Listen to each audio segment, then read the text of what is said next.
The call came just after midnight. Sir, I can't stay here anymore. First I thought it was a prank. My voice was thick with sleep. Who is this? It's Brian. The handyman. The one you hired. His breathing was ragged, uneven. I've been working in the master bedroom tonight and, he stopped.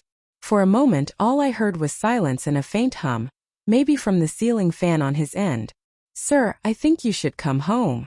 Something cold slid through my chest. My wife's not there, I said automatically. She's in Paris. Brian didn't answer right away. When he spoke again, his voice was trembling. I know what you told me, sir. But she's here. And then he hung up. The room tilted. For a few seconds I couldn't breathe. The clock read 12:17 a.m. Its ticking suddenly deafening. I sat on the edge of the bed, every muscle locked, my mind clawing at logic. It couldn't be true. Hannah had flown out 3 days ago for a design conference, sent me photos from her hotel, her morning croissant, the Eiffel Tower glittering in the background. I talked to her just that evening. She'd said, I miss you. Don't forget to water the ferns. I could still hear her laugh in my head, warm, tired, familiar. But the fear crawling up my throat wouldn't let go. I called Brian back. No answer. Again. Straight to voicemail. By the time I grabbed my keys and jacket, my hands were shaking so badly I dropped them twice. The drive home was a blur of headlights and static thoughts. My mind played tricks, her voice, her perfume, the memory of her hand resting on my thigh during long drives. When I pulled into the driveway, the house was dark. Still. Just like I'd left it. But her car was there. The same silver sedan she'd driven to the airport 3 days ago. My stomach turned to lead. I killed the engine and sat in silence for a full minute, gripping the steering wheel hard enough to make my knuckles ache. The house loomed in front of me, quiet, innocent, familiar. The porch light flickered once, then went out. When I finally forced myself out of the car, the night air hit cold and sharp. The front door was unlocked. Pushed it open. The smell hit first, lavender and candle wax, the faint sweetness of wine. A scent I hadn't lit since she left. Hannah. My voice cracked. Nothing. Just the faint hum of the refrigerator. I stepped inside, my shoes silent on the hardwood floor. The living room looked untouched, except for a half-empty wine glass on the coffee table. Her glass. Picked it up. The rim was still wet. Every breath felt heavy, like inhaling through broken glass. From upstairs came a sound. A soft thud, then a whisper. I froze. Then another voice. A man's voice. The blood drained from my face. My body moved before my mind caught up. Up the stairs, 2 at a time.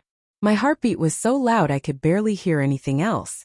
At the top of the stairs, the hallway stretched into shadow.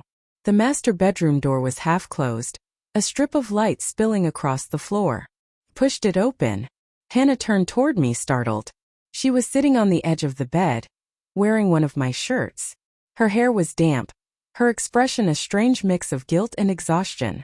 Beside her, half hidden in the dim light, was a man shirtless, pale, his eyes wide like a cornered animal. For a second no one moved. Then Hannah spoke, voice soft, pleading. Daniel, listen. I don't remember crossing the room. Only the sound of my pulse pounding, the walls closing in. Who is he? My voice came out low, foreign. She stood, reaching for me. It's not what you think. Then what is it? She hesitated too long. And in that hesitation, everything I'd been afraid to believe snapped into place. I looked at the man. You should go. He didn't argue. He slipped past me, head down, shoes in hand. The sound of the front door closing echoed through the house like the end of something sacred. When it was just us, the silence felt alive. Hannah sat back down on the bed, her face pale in the lamplight. I was going to tell you, she whispered. When? She looked down at her hands. After Paris. I just needed time to figure out how. I laughed, a short, hollow sound that didn't feel like mine. You mean after you slept with him again? Tears welled in her eyes, but she didn't deny it. Why? I asked, my voice trembling. Why him? Why lie? She closed her eyes. Because you stopped looking at me, Daniel. Because every night you were buried in work or too tired or just somewhere else. I tried to talk to you. I tried. Her words cut deep because they weren't lies. There were nights I'd sat at my desk until dawn, convincing myself I was building something for us. I'd missed anniversaries, dinners, the way she used to laugh when I burned breakfast. But still this. So this is my fault, I said bitterly. No, she whispered. It's mine. But it didn't start with him. It started with us breaking and pretending we weren't. I turned away, my chest tight, my eyes burning. The air in the room felt suffocating. Every picture on the wall, every smiling memory, suddenly felt staged, like props from a life that had already ended. I thought Paris would give me space, she said softly. But when I got there, I couldn't do it. I couldn't fake it anymore. I stared at her, barely recognizing the woman in front of me, the same woman who'd promised forever under a sky full of stars. So you came back early, I said. To end it. She nodded, a single tear tracing her cheek. To be honest, yes. For a moment, all I could hear was the wind outside, the creak of the old house settling around us. Why didn't you tell me before? Her voice cracked. Because I didn't want you to hate me. I looked at her then, really looked. The woman I loved. The woman who'd betrayed me. And what hit me hardest wasn't hate. It was the emptiness underneath everything.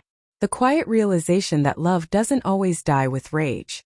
Sometimes it just fades quietly until you're both strangers sharing a house that once meant something. She reached out, fingers trembling. Daniel, please say something. I took a step back. There's nothing left to say. Her face crumpled, and I turned before I could see more.